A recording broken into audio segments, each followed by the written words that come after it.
Comment réussir sur Instagram en 2025? L'avenir des formations en ligne, la disruption des écoles et la nouvelle forme d'apprentissage. Pourquoi aujourd'hui vous devez vous réinventer en tant que créateur de contenu ou mourir? Comment repartir de zéro? Et le nouveau personal branding. Tous ces sujets et bien plus, vous allez voir, c'est des sujets dont on va parler aujourd'hui dans cet épisode. Bienvenue dans Nouveau CEO, le podcast de ceux qui veulent créer un business en ligne au service de leur vie. On se retrouve aujourd'hui dans ce qui devrait être normalement le dernier épisode de l'année. Joyeuses fêtes, joyeux Noël, bonne année pour les personnes qui vont écouter ça après le 31 décembre. Pourquoi je dis peut-être dernier? Parce que je me laisse quand même une fenêtre de tir si jamais j'ai envie de parler d'un truc intéressant. Je le ferai, mais sinon ce sera le dernier épisode. Et pour l'occasion, j'ai voulu faire un truc assez spécial, puisqu'aujourd'hui, j'aimerais faire un épisode extrêmement long. Alors non pas juste pour le fun et de se dire « Ok, cool, t'as fait un épisode de 2 heures », mais vraiment parce que j'ai envie de condenser un petit peu tout ce que je n'ai pas pu partager dans d'autres podcasts, sur Insta, etc. Parce que c'est des entre-sujets. Alors, ça veut dire quoi? Entre-sujets, c'est un mot que j'ai inventé. Mais en fait, c'est plein de notes que je prends au fil de l'année, plein de réflexions que j'ai, plein de trucs dont j'ai envie de parler, qui sont assez importantes pour que ce soit des vrais sujets de discussion, mais qui sont pas assez grosses et importantes, entre guillemets, pour que ce soit des réels épisodes de podcast. Vous allez voir, il y a des trucs dont on va parler ici. Je vais en parler peut-être pendant 5-10 minutes. Je vais pas prendre ce sujet pour en faire un épisode de 30 minutes, sachant que ça met que 5 à 10 minutes pour en parler. Et je me suis dit, tu vas tout condenser dans un épisode, qui sera un peu l'épisode ultime de cette année, pour justement traiter tous ces sujets. Donc ça va être divisé en 3 parties. La première partie sera une partie plutôt perso sur les news actuelles de mon business, les choses que j'ai mis en place, qui ont changé, qui vont pas changer, et aussi les choses qui vont aussi changer dans ma vie personnelle en 2025. Petite news en fait, petite update. Deuxième partie, ça va être mes réflexions, pensées, stratégies du moment. Donc là, c'est plutôt axé business, création de contenu. C'est dans cette partie qu'on va parler, vous allez voir, crypto-monnaie. On va parler réussir sur Instagram en 2025. Comment repartir de zéro, le pouvoir des agents IA, GPT, automatisation. Et comment bâtir un empire avec seulement 300 clients. Et dans la dernière partie, on va parler, je vais vous partager les livres qui ont le plus impacté mon année 2024. Donc, asseyez-vous, prenez un thé, un café, une paire de chaussures, vos écouteurs, votre casque, allez marcher, faites ce que vous voulez, parce que ça risque de durer extrêmement longtemps. Et si jamais vous voulez me remercier, vous voulez soutenir ce podcast, parce que c'est un épisode qui va être assez long, qui va me prendre pas mal de temps, de préparation, de tournage, etc. N'hésitez pas, pour me souhaiter, on va dire, la bonne année, à laisser une note sur Spotify, Apple Podcasts, n'importe quelle autre plateforme. Sachez que ça me fait extrêmement plaisir, et surtout, ça aide le podcast à se référencer. Et tout simplement, ça me permet aussi de toucher plus de personnes qui peut-être auront besoin d'écouter cet épisode. On attaque avec la première section de ce podcast, la première partie qui va être sur les projets, les news, on va dire, de mon business et de mon quotidien, de ma vie. Le premier sujet, c'est les projets IMO 2024 et les projets IMO 2025.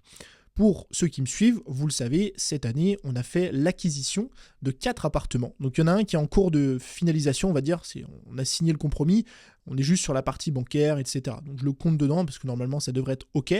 Cet appart, on devrait avoir les clés en janvier, mi-janvier peut-être, 2025. On est très content parce que c'est un appart qui ne nécessite aucun travaux, et vous allez voir dans la suite que les travaux on n'en peut plus. Mais c'est un appart qui ne nécessite pas de travaux, qui va devenir notre résidence principale en 2025. Appart dans lequel on va justement déménager et qui devrait du coup être bientôt terminé. L'autre sujet, c'est les 3 appartements dont on a fait l'acquisition en 2024. Donc ça fera 4 appartements en tout. Et ces 3 appartements sont des appartements qui ont nécessité énormément de travaux. Donc on a eu les clés en avril, je crois, de cette année. Il y a eu une grosse partie de travaux faits par des artisans de avril à juin-juillet. Ça a débordé aussi, je crois, un petit peu sur août. Et depuis août, on est en train, nous, de faire les finitions. Alors, ce qui me fait rire avec ce terme, c'est qu'on se dit, bon, Tony, les finitions, normalement, t'as fini, en fait. Il reste quelques trucs. Et c'est ce qu'on se disait au début. On se dit, bon, voilà, il y a juste quelques finitions à faire, quelques coups de peinture, et c'est terminé. Le problème, c'est qu'en fait, les finitions, c'est jamais fini.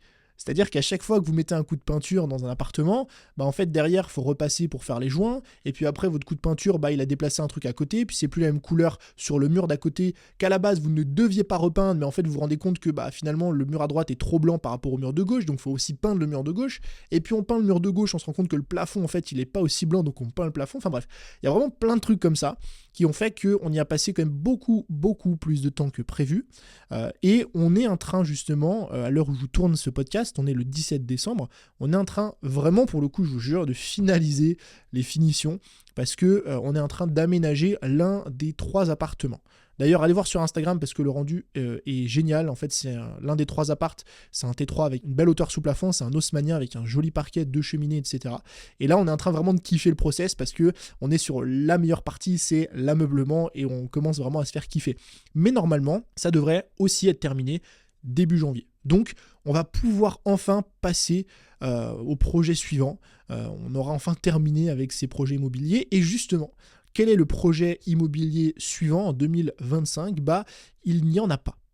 Il n'y en a pas et il ne devrait normalement pas y en avoir. Pour la simple et bonne raison que cette année, on investit beaucoup de temps, beaucoup aussi d'argent forcément, et beaucoup d'énergie dans l'investissement immobilier. Aujourd'hui, on a 5 appartements et on a envie de faire une pause en 2025 parce que on a envie de lever le pied un petit peu sur la recherche d'appartements, sur les travaux, sur la signature chez le notaire. Parce que même si on délègue, ça vous devez bien le comprendre, hein, même si vous déléguez un truc, que ce soit dans l'immobilier ou dans d'autres domaines, il y a quand même des trucs à faire. Vous déléguez un achat IMO, en fait, vous devez quand même vous récolter en fait, vos bilans, les trucs de revenus, etc., aller chez le notaire, signer, machin, lire les compromis. Enfin, vous devez quand même forcément y investir du temps et surtout, au-delà du temps et de l'énergie, c'est beaucoup de charge mentale. Et vu que cette année, quand même, on s'est tapé énormément de charge mentale et de travail à ce sujet-là, on s'est dit en 2025, on lève le pied. Et il y a un autre sujet qui est aussi un sujet important, c'est la différence de stratégie quand vous avez du capital et quand vous n'avez pas de capital. Ce qui est hyper intéressant avec l'immobilier, c'est qu'en fait, vous pouvez lever de la dette sans avoir beaucoup de capital. Si vous avez un salaire, vous êtes en CDI, vous avez 5-10 000 euros de côté, moi je connais plein de personnes qui ont fait ça, en fait vous pouvez aller voir une banque, cette banque vous prête de l'argent et vous pouvez acheter un bien à 50, 60, 70 000, 80 000, 100 000 euros en fonction de votre revenu évidemment, pour le mettre en location. Et donc en fait, littéralement, vous pouvez acheter un truc à 100 000 euros sans avoir 100 000 euros. C'est le principe de dette et d'endettement. Ce qui est intéressant, du coup, c'est d'utiliser la méthode du levier bancaire quand vous n'avez pas de capital. Quand vous avez du capital, quand vous avez non pas 5 000 euros, mais quand vous avez 100 000 euros, 200 000, 300 000 euros, en fait, la réflexion n'est plus la même, puisque là, vous avez de l'argent, vous avez du capital, et si vous investissez 300 000 euros à 10, 15, 20% par an, vous mettez un peu de crypto, vous mettez un peu de bourse, machin, etc., en fait, les rendements deviennent extrêmement intéressants, beaucoup plus que si vous mettiez seulement 3 000 euros. Donc, la réflexion stratégique n'est plus la même, et nous, aujourd'hui, on arrive à un stade où on a quand même pas mal de biens immobiliers, et on commence à avoir aussi pas mal de capital, donc la réflexion stratégique fait que en 2025, normalement, on ne devrait pas, en tout cas sur le papier, acheter d'appartement. Mais, en tout cas, début janvier, tout est clôturé et on va pouvoir passer à autre chose et se concentrer sur d'autres projets. Ensuite, la deuxième news, et là, je suis content de vous l'annoncer, c'est que début 2025, avec Jess, on va retourner à Bali. Pour ceux qui me suivent depuis très longtemps, et pour les nouveaux arrivants, vous allez vite comprendre, en fait, mon histoire avec Bali, notre histoire aussi, elle est extrêmement particulière. Moi, Bali, j'ai connu ça la première fois en 2018, donc ça va faire maintenant 6 ans, même 7 ans bientôt, que je suis allé à Bali pour la première fois. Et j'ai une attache très particulière avec Bali, et notamment l'Asie du Sud-Est, parce qu'en fait, c'est le premier grand voyage que j'ai fait dans ma vie, et c'est notamment la première fois que je suis parti pour essayer de vivre de mon business. En fait, je bossais en intérim, je créais du contenu, mais mon contenu ne se développait pas, je ne gagnais pas d'argent sur Internet. J'avais 4 000 euros de côté grâce à l'intérim et je me suis dit, ok, en fait Tony, tu vois bien que tu ne peux pas concilier ton travail à l'usine et le contenu, enfin ça devient compliqué, je bossais 16 heures par jour, donc à un moment donné, vas-y, prends un risque, prends un billet d'avion aller simple pour l'Asie du Sud-Est, pars, investis-toi à 100%. Je passais de 4 heures par jour sur mon business à 10 heures par jour, donc forcément je pouvais obtenir beaucoup plus de résultats. Prends l'argent de t'as de côté, pars à l'autre bout du monde, le coût de la vie est pas cher, tu vas pouvoir rester pas mal de temps là-bas et tu vois ce que ça donne. Et en fait, ça a été littéralement, je pense, l'une des périodes les plus charnières de ma vie, ça a changé beaucoup de choses. Et c'est la raison pour laquelle j'ai un attachement particulier à l'Asie du Sud-Est de manière générale, et qui plus est la raison pour laquelle j'ai un attachement particulier à Bali. Et en fait, en général, normalement, tous les hivers, avec Jess, on part à Bali, passer quelques mois, parce qu'on fuit la France en hiver. Je vous avoue que moi, l'hiver, le froid, c'est quelque chose que je déteste profondément. Et là, ça va faire 2 ans qu'on n'y est pas allé, et c'est quelque chose qui lui manque énormément. Alors, je sais que ça fait pas l'unanimité. Il y a beaucoup de gens qui adorent Bali, il y a plein de gens qui n'aiment pas spécialement, d'autres qui détestent pour plein de raisons, pour évidemment le côté négatif de la pollution, l'embouteillage, etc. Moi, c'est vrai que j'adore l'atmosphère qui est là-bas, j'adore les gens qui sont là-bas, j'adore la bulle que vous pouvez vous créer, entrepreneuriale, j'adore le lifestyle qu'on peut avoir aussi là-bas avec tout ce qui est mis à disposition. Et voilà, donc pour le coup, ça c'est un peu une bonne nouvelle. On va retourner là-bas normalement en début janvier et je suis assez content parce que j'ai besoin en ce moment de changer un petit peu d'environnement. Assez compliqué de le faire parce que justement on doit terminer tous les appartements, etc. Donc on ne pouvait pas partir, mais maintenant que tout ça prend fin, on va pouvoir retourner là-bas, se créer ce nouvel environnement, reprendre ce nouvel environnement et aussi moi de mon côté reprendre d'autres contenus que j'ai envie de vous faire et qui vont être un peu plus pratiques, on va dire, faciles à faire une fois que je suis là-bas. La troisième nouvelle, et ça fait plusieurs semaines voire mois que je suis censé sortir ça, c'est pour ça que je suis assez content, c'est que j'ai décidé de lancer une nouvelle offre de consulting. Donc vous allez le voir, il y a un lien juste en dessous dans la description si ça vous intéresse. Il y a extrêmement peu de place. Normalement, je devrais sortir seulement quelques créneaux. Et cette offre de consulting, c'est quoi ? C'est des appels stratégiques d'1 heure. Donc s'il n'y a pas de lien, c'est que c'est pas encore dispo ou que c'est complet. Les appels stratégiques d'1 heure, c'est quoi ? Le but, c'est que vous m'exposiez à votre problématique actuelle dans votre business. Donc, où est-ce que vous en êtes ? Qu'est-ce que vous essayez de mettre en place ? Quelle est votre problématique ? Pourquoi ça ne marche pas ? Pourquoi vous ne progressez pas ? Et moi, le but, c'est qu'avec un regard extérieur, j'analyse votre situation, je vous explique ce qu'il en est, pourquoi selon moi ça ne marche pas, quelle est votre problématique, et je vous donne des clés pour pouvoir surmonter cette problématique. Alors, pourquoi j'ai décidé de lancer cette offre ? Tout simplement parce que, de 1, je pense que c'est une offre qui va me faire kiffer. Le fait de discuter avec des entrepreneurs avancés, de traiter leurs problématiques, je pense que ça peut être hyper intéressant pour moi.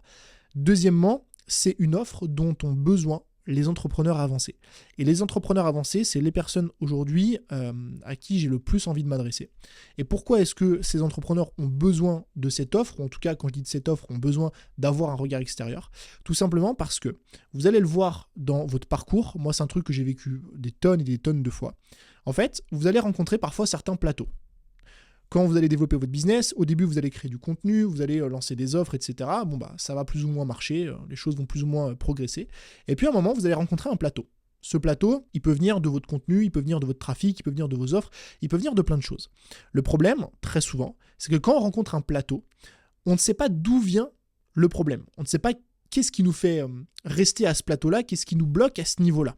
On va tester des choses, on va essayer de suivre de nouvelles formations, on va essayer de mettre en place de nouvelles stratégies, etc. Et le souci, comme tout diagnostic, c'est que quand on ne sait pas d'où vient la problématique, on n'a aucun moyen de la résoudre. Si vous avez mal, mais vous ne savez pas où vous avez mal, ou si vous avez mal au genou, mais vous ne savez pas ce que c'est, vous ne pouvez pas mettre en place les bons exercices pour résoudre ce problème de genou. Et bien là, c'est exactement la même chose. L'objectif de ces appels, c'est quoi ? C'est que justement, moi, avec mon regard extérieur, j'arrive et je mette une sorte de diagnostic sur votre situation. Je dis, voilà, ta problématique, c'est ça. Pour moi, tu bloques par rapport à ça et tu devrais mettre ça en place. Et ce qui est très très intéressant, parce que j'ai fait justement un appel déjà la dernière fois avec une cliente, c'est que dans 90% des cas, ce que vous pensez être le problème, en réalité, n'est pas le problème. Je répète, ce que vous pensez être le problème, en réalité, n'est pas le problème. La dernière fois que j'ai fait ce call, je suis tombé avec une cliente qui est venue et m'a exposé un premier problème. C'est en mode, ouais Tony, moi, ma problématique, c'est en fait que aujourd'hui, j'arrive pas à développer mon compte. Ok, on regarde son compte, etc., machin, et puis je commence à creuser et je lui pose des questions là-dessus. Pour toi, c'est quoi développer un compte ? C'est quoi l'objectif du développement de ton compte ? Et puis on creuse, et on se rend compte qu'en fait, la finalité derrière, c'est que aujourd'hui, elle se retrouve avec un business model qui ne lui correspond plus, où 80% de ses revenus proviennent d'une source qu'elle a plus envie de développer, et la finalité, c'était qu'elle devait restructurer sa boîte. De plein de façons différentes, avec plein de méthodes différentes. Mais elle vient avec une problématique qui est, en fait, Tony, je veux plus d'abonnés sur Insta. Elle ressort avec la vraie problématique qui a un manque de structuration dans sa boîte et le fait qu'elle doive changer aujourd'hui de business model pour trouver un truc qui lui correspond beaucoup plus et avec lequel elle fait beaucoup plus de marge nette, elle gagne beaucoup plus d'argent à la fin. Donc c'est un exemple parmi tant d'autres, mais c'est un truc que j'avais trop envie de développer. Je vais voir ce que ça donne. Vraiment, je vais ouvrir que quelques créneaux parce que j'ai pas non plus envie d'y passer des dizaines d'heures. Et voilà, ça c'est un nouveau projet, je trouve que ça va être cool, je vais voir ce que ça va donner. Si jamais vous voulez mettre votre candidature ou vous voulez participer, eh bien, il y a le lien juste en dessous dans la description. Sujet numéro 4, c'est la nouvelle ère YouTube. Alors, la nouvelle ère YouTube, ça veut dire quoi? Ça, c'est une sorte de petite leçon, un petit truc assez sympa, dont je suis assez content, qui s'est passé récemment sur ma chaîne YouTube. Donc en fait, j'ai sorti, il y a quelques jours de ça maintenant, un épisode de podcast. Donc c'était il y a 2 semaines de ça. Un épisode de podcast qui s'appelle « Pourquoi vous n'êtes pas en retard? Les mythes des 10 000 € par mois ». Et au début, je poste cet épisode de podcast comme tous les autres. Je fais la même miniature, le même titre, les mêmes tags, et en fait, je fais rien de bien différent que ce que j'ai fait d'habitude. Et puis, le premier jour passe, le deuxième jour passe, et je vois que mon épisode de podcast est classé numéro 1 dans mes derniers contenus récents. Vous le savez, sur YouTube, YouTube classe vos propres contenus entre eux. Bon, il y a des points positifs à ça, mais aussi beaucoup de points négatifs, de comparaison, de chiffres, etc. Et je vois que le contenu performe hyper bien. Et encore aujourd'hui, le podcast a fait quasiment 20 000 vues en seulement quelques jours. Et ça surperforme des vidéos YouTube que j'ai pu faire dans le passé. Des vidéos hyper mainstream, vous savez, sur Instagram, comment réussir sur Insta, comment faire plus de vues en story, etc. Et j'ai un peu l'impression, en tout cas sur ma chaîne, dans mon contenu et de manière générale, qu'on arrive dans une nouvelle ère YouTube où en fait, ce qui va vous permettre finalement de sortir du lot, ce qui va vous permettre, pas forcément de faire plus de vues en mode je veux plus de vues, mais vraiment d'avoir de l'attraction, donc non pas de l'attraction attirée, mais de la traction, le fait de tracter, ce qui va vous permettre d'avoir de la traction sur vos contenus et de la bonne traction, c'est-à-dire des gens vraiment qualifiés, vraiment intéressants, des potentiels clients, c'est le fait, premièrement, de choisir le bon sujet. Je trouve, et c'est ce que je suis en train de faire récemment, que le choix du sujet va avoir beaucoup plus d'impact que tout le reste dans la performance de mes contenus. Et quand je dis performance, encore une fois, c'est les vues, oui, mais pas que, c'est aussi les ventes, la qualification de l'audience, etc. Et très souvent, l'erreur que font beaucoup de créateurs de contenu, et moi le premier, c'était de me dire, bah en fait, je vais encore parler de ce sujet-là parce que ce sujet va faire des vues. Je vais parler de ce truc-là parce que c'est un truc qui intéresse les gens. Ou alors, j'ai vu ce concurrent parler de ce sujet, donc je vais moi aussi en parler. Et là, je suis plutôt dans un modèle où je pars de l'intérieur. Je vous en parle tellement de fois, mais je vous promets que c'est vraiment un truc qui a changé mon business ces derniers jours et ces dernières semaines. C'est le inner content. Allez écouter mon épisode de podcast sur le sujet. C'est contenu qui part de l'intérieur. Où en fait, on va pas essayer de copier les autres. On va se dire, qu'est-ce que moi j'ai appris récemment ? C'est quoi les trucs qui m'intéressent grave en ce moment? Les réflexions que j'ai eues en parlant avec un mec, en parlant avec une meuf sur tel sujet, tel machin, tel truc, bref, discussions que j'ai eues avec mes potes. Qu'est-ce que je peux retirer de ces discussions? Qu'est-ce que je trouve intéressant? Et est-ce que je peux en faire un contenu? Et juste partager ça. Et en fait, on inverse la tendance. On ne crée plus des contenus pour faire des vues. On crée des contenus qui nous passionnent et qu'on trouve intéressants. Et par conséquent, si on les trouve intéressants, il y a des chances que d'autres personnes les trouvent intéressants. Et donc, finalement, ça fait des vues, ça fait des ventes, ça fait ce que vous voulez. Et en fait, pour moi, il y a ça. Donc, trouver le bon sujet en partant de l'intérieur. Et le combo, évidemment, titre et miniature. Pourquoi je vous parle du combo titre et miniature? Parce que pour cet exemple, pourquoi vous n'êtes pas en retard? Le mythe des 10 000 € par mois. En fait, tout le sujet de cet épisode de podcast, c'était la moyenne. C'était en fait de prendre la moyenne, enfin la médiane plutôt, des salaires français, du patrimoine français, de la retraite française, etc. Et j'aurais pu mettre un titre comme ça, j'aurais pu mettre, je sais pas moi, quelle est la moyenne française des salaires? Sauf que c'est beaucoup moins négatif, c'est beaucoup moins attirant que pourquoi vous n'êtes pas en retard, le mythe des 10 000 € par mois. Donc le combo de titre miniature, évidemment que c'est un impact, évidemment que c'est important, mais pour moi le plus important dans tout ça, c'est surtout le sujet. Et quand vous avez ce triptyque, ce combo sujet, inner content, plus titre, plus miniature, bah c'est ce qui vous permet de créer des contenus qui peuvent être intéressants. En tout cas, moi je pense qu'on tend vers cette ère-là sur YouTube et je pense qu'on retend aussi vers une ère du contenu plus simple. Moi, j'étais encore une fois brainé par tous les chiffres, par tous les youtubeurs, les MrBeast et tout, il y a quelques mois, peut-être un an et demi, où en fait il fallait du montage, il fallait du motion design, du machin, du truc, pour avoir des retours à un ROI, mais en fait non. Je me rends compte que ça c'est qu'une histoire qu'on se raconte. Ok, avoir des trucs de tous les côtés, du montage, du sound design, etc. C'est bien sur certains formats, c'est bien pour divertir, mais la question fondamentale que vous devez avoir, c'est pourquoi est-ce que je veux que les gens restent? Est-ce que vous voulez que les gens restent parce qu'il y a du montage, ou est-ce que vous voulez que les gens restent parce que vous dites des choses intéressantes? Et je pense qu'on arrive dans une ère sur YouTube, on revient plutôt dans une ère sur YouTube où le montage va primer de moins en moins, en tout cas pour les entrepreneurs. Pour les gens qui créent du contenu intéressant à forte valeur ajoutée, on va revenir à l'essence même qui est le message que vous voulez partager. Donc voilà, ça c'est la news actuelle, c'est pour ça qu'en ce moment je fais ce genre de contenu comme une vidéo sur YouTube qui va durer quasiment 2 heures ou 2 heures et demie ou je ne sais combien de temps, sur plein de sujets hyper profonds, et on verra bien ce que ça donne. News suivante, que je vais aborder rapidement parce qu'on va l'approfondir plus tard dans ce podcast, c'est ma nouvelle stratégie Instagram. Alors, il y a 2 sujets à ce niveau-là. Le premier sujet, c'est que mon compte il stagne. Voilà, je le dis, c'est pour ceux qui regardent un petit peu mes chiffres et tout, je pense que vous l'avez remarqué. Mon compte il stagne depuis plusieurs semaines, belles semaines. Hein. Je ne parle pas de 3 semaines, hein, je parle de 10, 12, 15 semaines, donc peut-être 2-3 mois. Mon compte Instagram stagne. Et au début, j'avais tendance à tomber un peu dans ce schéma que je reproche aussi à mes clients, qui est de dire oui, mais bon. Voilà aussi l'algorithme ou le machin ou le truc, voilà, moi aussi ça m'arrive de faire ce genre de réflexion. Et puis en ayant cette introspection que j'ai fait début septembre sur justement ma nouvelle création de contenu, l'espèce de mini burn-out de contenu que j'ai eu cette réflexion de me dire mais Tony, est-ce que toi-même tu consommerais ton contenu? Et la réponse c'était non. Moi-même, je ne regarderai pas ce que je fais sur Instagram parce que c'est toujours la même chose, parce que c'est déjà du vu et du revu, parce qu'on n'apprend rien, parce qu'il n'y a pas ta personnalité, parce que pour toutes ces raisons. Et ça m'a mis une grande claque et je me suis dit, ok, en fait, c'est normal que tu stagnes. C'est normal que tu stagnes si toi-même tu consommes pas ton contenu, c'est-à-dire que tu crées des trucs qui sont pas intéressants. Donc si toi tu t'intéresses pas à ce que tu crées, comment veux-tu que les gens s'intéressent eux à ce que toi tu crées? Donc il y a ce schéma-là. Et il y a aussi un autre schéma qui est que, mais ça pareil, on approfondira ça aussi un peu plus tard dans la deuxième partie, notamment sur se réinventer ou mourir. Mais en fait, il faut comprendre que vous devez constamment, en fait, sur Instagram, vous réinventer pour proposer, entre guillemets, de la nouveauté, mais on abordera ça un petit peu plus tard. Et donc, en fait, là, on s'est dit, ok, c'est plus possible. Moi, en fait, c'est plus possible que justement il y ait une stagnation de ma croissance sur Insta, mais pas en mode je veux plus d'abonnés, c'est une croissance, on va dire, générale.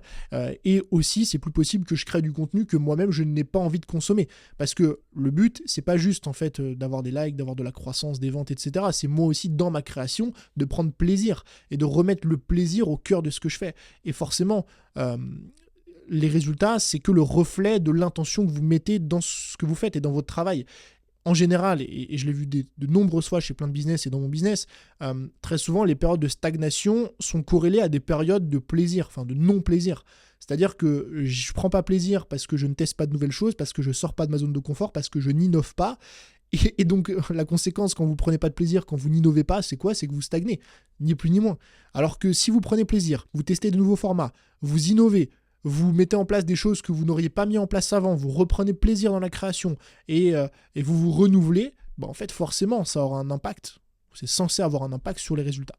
Donc on approfondira juste après, enfin dans la deuxième partie, la nouvelle stratégie et la nouvelle façon de réussir sur Insta en 2025, mais pareil, petite news du moment, on est en train de bosser là-dessus. Autre nouvelle, c'est mon Aerox.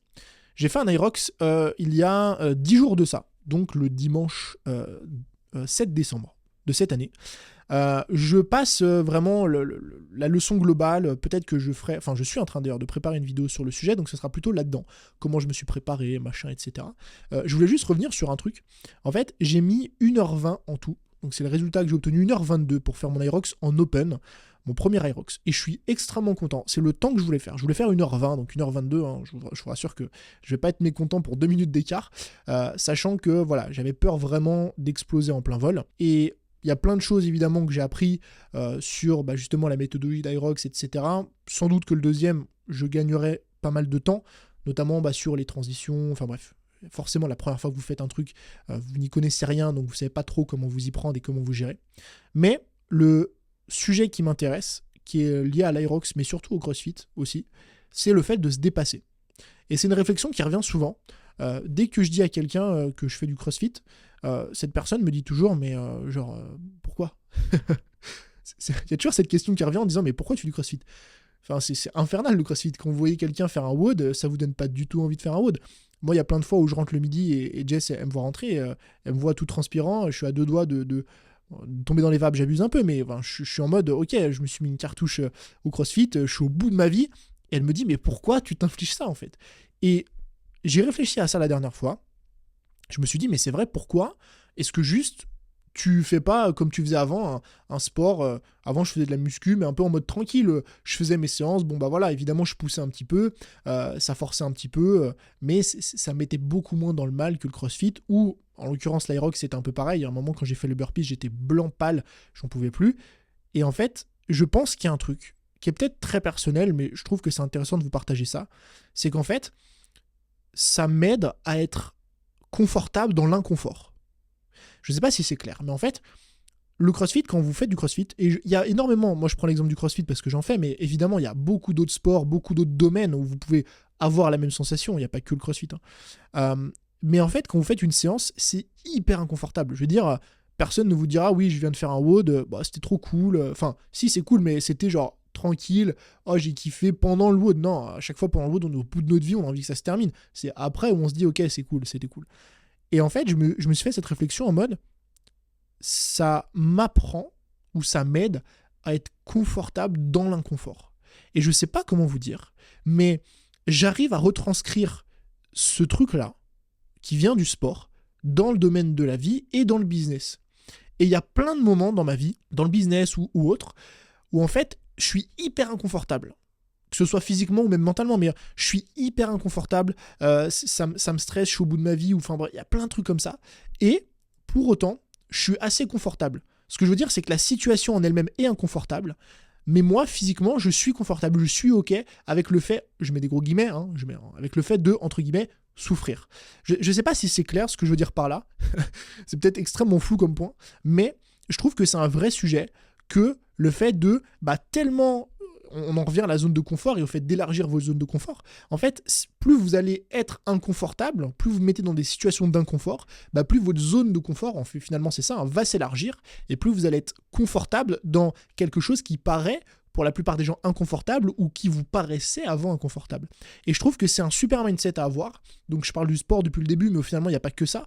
Si vous êtes hyper mal à l'aise face à la caméra, eh bien vivez pendant 30 jours plein de moments d'inconfort, aller marcher dans la rue, parler à des inconnus, faire des micro-trottoirs, ce que vous voulez. Vous verrez que les 10 premiers, ça va être hyper inconfortable. Vous allez être au bout de votre vie, ça va être là en mode hyper, beaucoup de pression, peur du jugement, etc.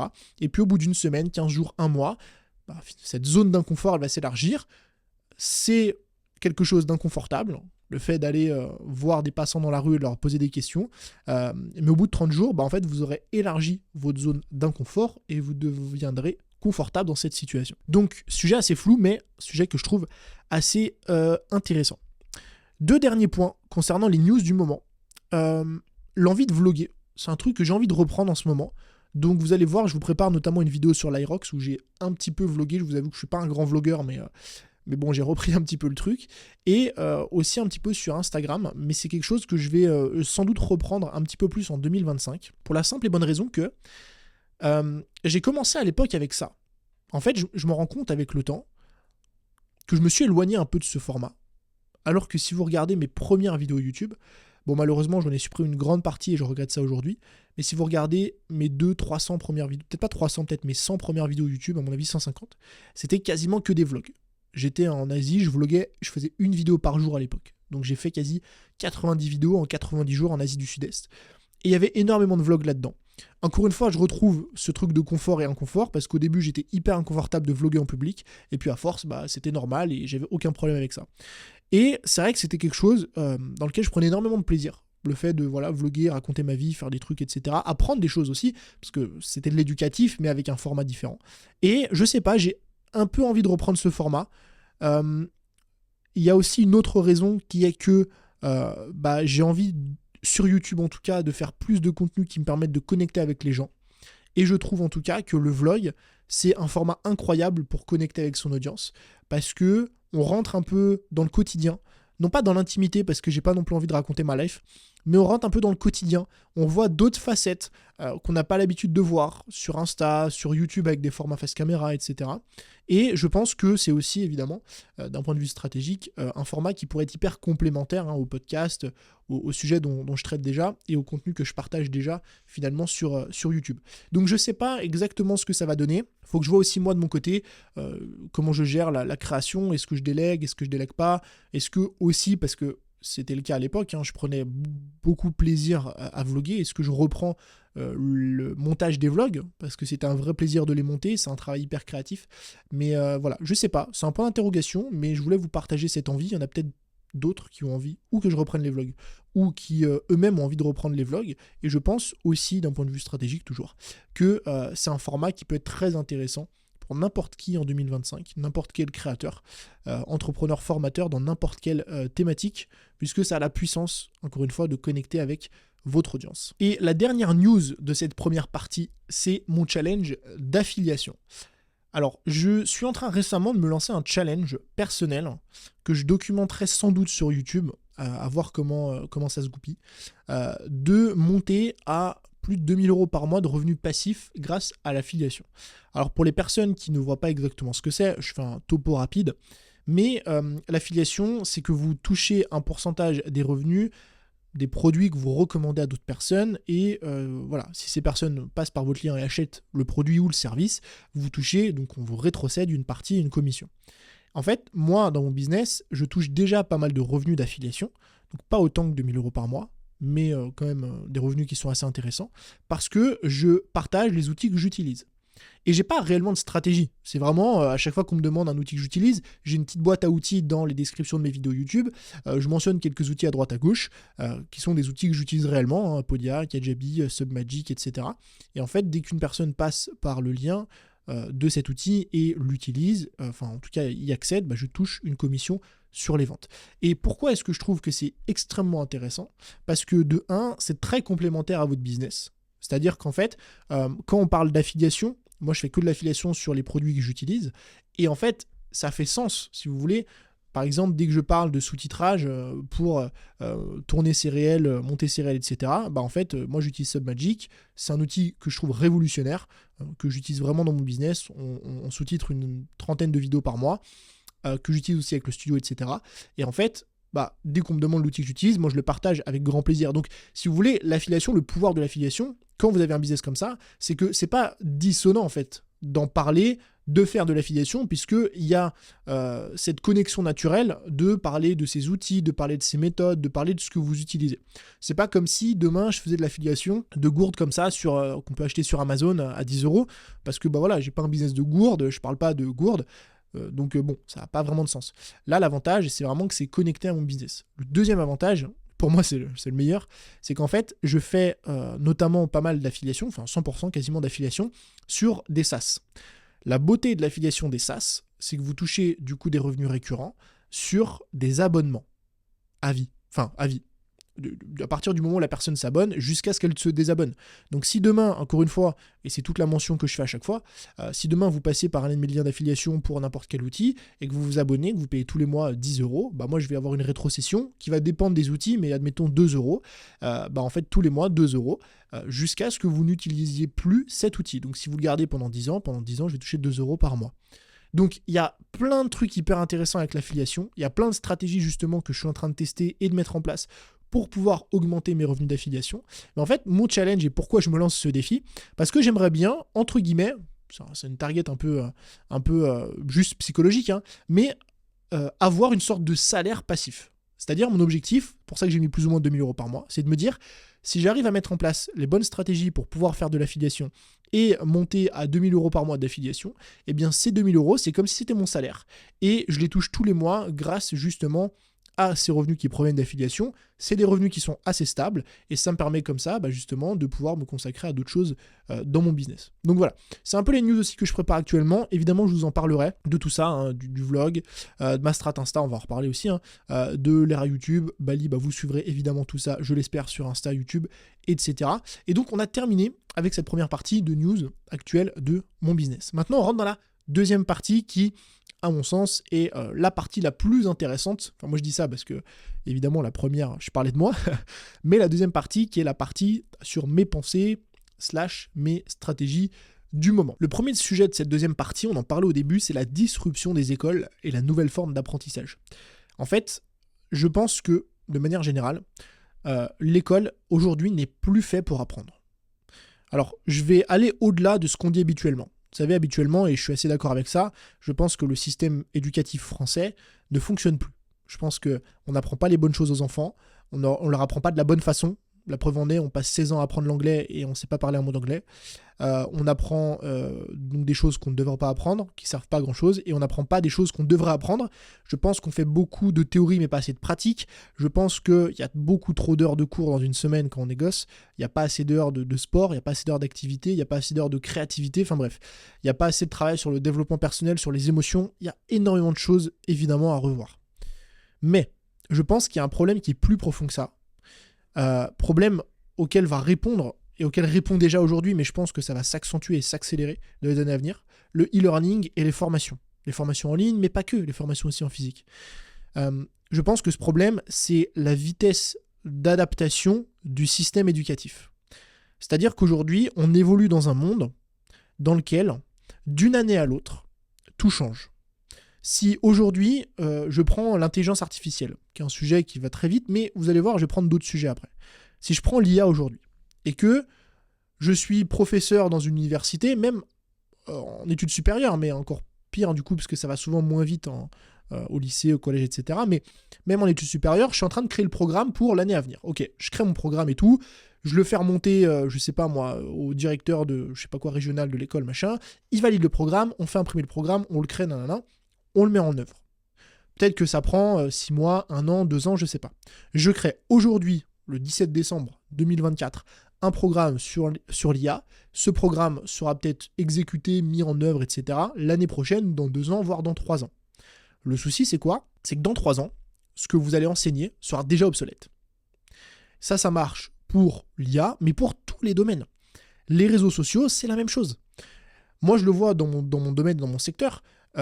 Les méthodes qui fonctionnent aujourd'hui, les méthodes marketing, les réseaux sociaux, les machins, ce qui fonctionne aujourd'hui, ce sera déjà obsolète dans 6 mois, ce sera obsolète dans 1 an. Il y a juste à voir la vitesse à laquelle les tendances évoluent, la vitesse à laquelle le contenu évolue, la vitesse à laquelle tout change. Alors, c'est une évidence, il y a des fondamentaux qui ne changent pas, des fondamentaux marketing, des fondamentaux sur plein de trucs, mais moi j'estime qu'aujourd'hui, en fait, si vous voulez rester à la page sur plein de sujets, ça vous demande une formation constante. Ça vous demande d'apprendre constamment, notamment quand on parle d'Internet, des outils, je parle d'IA, mais ça peut être autre chose, IA, automatisation, dev, il y a aussi la santé. Moi, j'ai passé des diplômes à l'époque de sciences de nutrition et de l'entraînement qui étaient 10 fois plus à jour que les BPGEPS. Parce que les BPGEPS ont, alors je ne sais pas si c'est le cas aujourd'hui, mais en tout cas en 2018, ils avaient 10-15 ans de retard sur ce qui se faisait aujourd'hui. Et cette différence entre les deux fait que, et on en vient à ce que je disais, va y avoir une disruption de la formation. C'est-à-dire que, à mon sens en tout cas, et on le voit d'ailleurs dans les grandes écoles et les grandes universités, notamment américaines, il y a de moins en moins d'argent investi, de moins en moins de personnes qui finalement vont dans ces écoles-là, investissent dans ces écoles-là, parce qu'ils savent qu'aujourd'hui, c'est 10 fois plus pertinent et rentable d'investir dans du e-learning, des formations qui sont plus courtes, plus condensées, plus spécifiques, mais y aller plus régulièrement, le faire plus régulièrement pour être à jour sur les sujets et avoir des choses qui sont vraiment, entre guillemets, à la page. Et c'est pour ça qu'à mon sens, on a déjà peut-être connu, et ça va s'accentuer dans les années à venir, un décalage entre finalement le monde éducatif classique et le monde éducatif, on va dire en ligne, e-learning, ou plutôt le monde éducatif adaptatif, c'est-à-dire vraiment l'éducation qui s'adapte. Donc si vous faites, je sais pas, si demain vous avez une formation pour devenir CM, et cette formation, tous les 6 mois, tous les ans, elle est à jour. Et en fait, peu importe l'année à laquelle on souscrit à cette formation, à ce e-learning, à ce cours, qui peut être en ligne, physique, CPF, pas CPF, ce que vous voulez, et en fait, on aura les dernières tendances, on aura vraiment un programme qui va fonctionner pour cette année-là.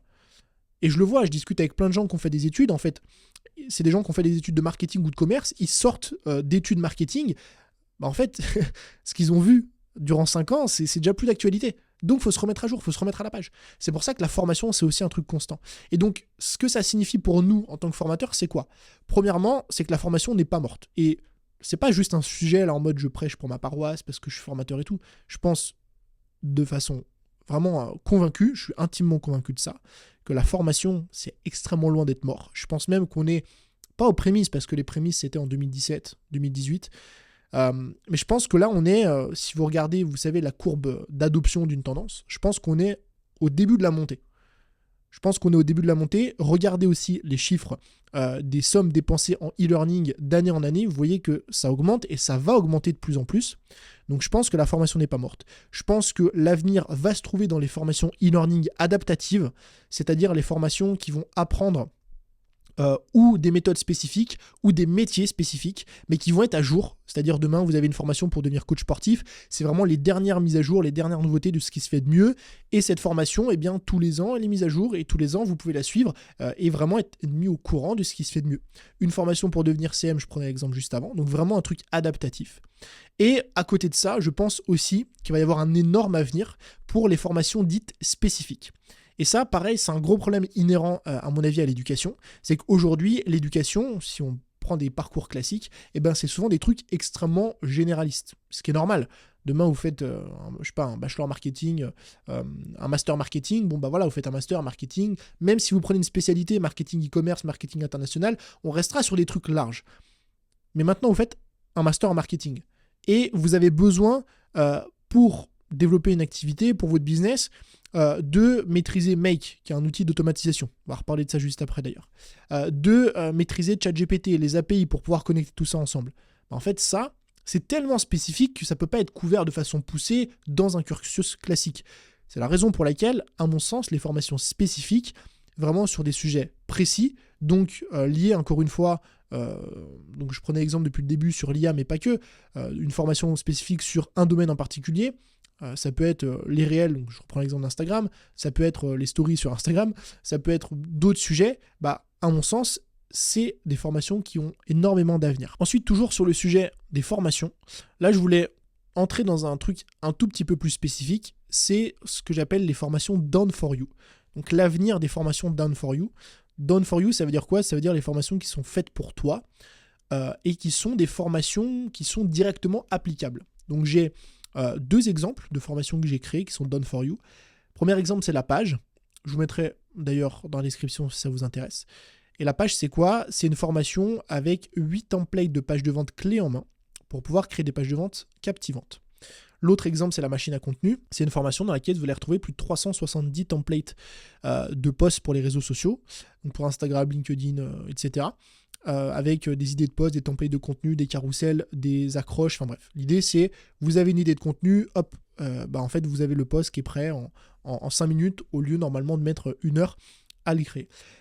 Et pourquoi est-ce que, à mon sens, ces formats vont être extrêmement intéressants et vont être de plus en plus présents à l'avenir? Parce que ça répond à une vraie problématique douloureuse, ou je ne sais pas si c'est une vraie problématique, mais un vrai sujet en tout cas, chez la majorité des gens, c'est le fait de vouloir investir le moins de temps et d'efforts pour accomplir un certain résultat. Aujourd'hui, si je reprends l'exemple de la page, si vous devez demain écrire une page de vente et que y a pas cette proposition qui vous est offerte, ce que vous devez faire, c'est quoi? C'est ou prendre un copywriter, parce que ça va vous coûter extrêmement cher, ou suivre une formation sur le copywriting et vous former pendant 10 heures et puis tester vous-même d'écrire des pages, machin. Sauf que l'un vous coûte extrêmement cher et l'autre vous coûte peut-être moins cher, mais vous demande quand même d'investir du temps, de l'effort et peut-être qu'en fait vous, devenir copywriter, enfin savoir écrire des trucs captivants et tout, ça vous intéresse pas. Vous voulez juste le résultat, sans investir l'effort nécessaire pour l'obtenir. Et c'est là justement que ces modèles de formation deviennent extrêmement intéressants. Pourquoi ? Parce qu'ils viennent justement un peu couper l'herbe sous le pied en enlevant le frein principal, les deux freins principaux qui sont finalement l'effort et le temps nécessaire pour obtenir un résultat. Donc aujourd'hui, je suis en train de réfléchir à différents formats de formation que j'aimerais faire sur ce sujet. Mais en tout cas, voilà, c'est un petit truc dont je voulais vous parler parce que je trouve que c'est des sujets qui sont intéressants et je pense que c'est des formations qui ont vraiment leur place dans un monde dans lequel justement on a vu beaucoup de formations sur les dernières années plus généralistes, des formations qu'on doit suivre, appliquer à la lettre, etc. Et très peu de formations un peu plus done for you, où on a juste à copier-coller un modèle pour obtenir des résultats. Et en fait, vous pouvez, avec ces modèles de formation, un petit peu venir vous différencier et surtout avoir un vrai avantage compétitif par rapport à d'autres, puisque vous arrivez avec des modèles qui demandent peu d'investissement et peu d'efforts pour être mis en place. Sujet suivant, c'est se réinventer ou mourir. Alors je sais que c'est un titre qui peut paraître très bizarre, dire quand même Tony t'abuses, se réinventer ou mourir, mais c'est un vrai sujet. Pour beaucoup de créateurs de contenu, ça a été un sujet auquel j'ai réfléchi cette année, et ça a été un sujet auquel sont confrontés d'autres créateurs de contenu, et auquel, je vous rassure, tôt ou tard, vous allez être confrontés. En fait, il y a un principe en marketing qu'on appelle le principe de top of mind. Top of mind, ça veut dire quoi ? Ça veut dire en premier dans l'esprit de votre client. Et ce top of mind, il peut être associé un peu aussi à votre prime, en tant qu'entrepreneur, en tant que créateur de contenu. Et c'est assez difficile à accepter, mais moi je suis convaincu que on vit un moment dans notre carrière un prime, comme beaucoup de personnes, comme beaucoup d'autres créateurs, d'entrepreneurs, d'artistes. Parfois, vous allez avoir un prime, parfois vous aurez plusieurs primes, parfois vous aurez plusieurs périodes de top, entre guillemets, qui sont vraiment des périodes géniales, parce qu'en fait, durant ces périodes, tout fonctionne. Vous avez l'impression que tout ce que vous mettez en place cartonne, que votre compte croît, qu'il y a une acquisition facile qui se fait, que les produits que vous sortez, c'est les bons, etc. Tout a l'air très simple. Et ce qui devient plus compliqué, c'est quand ça commence à redescendre.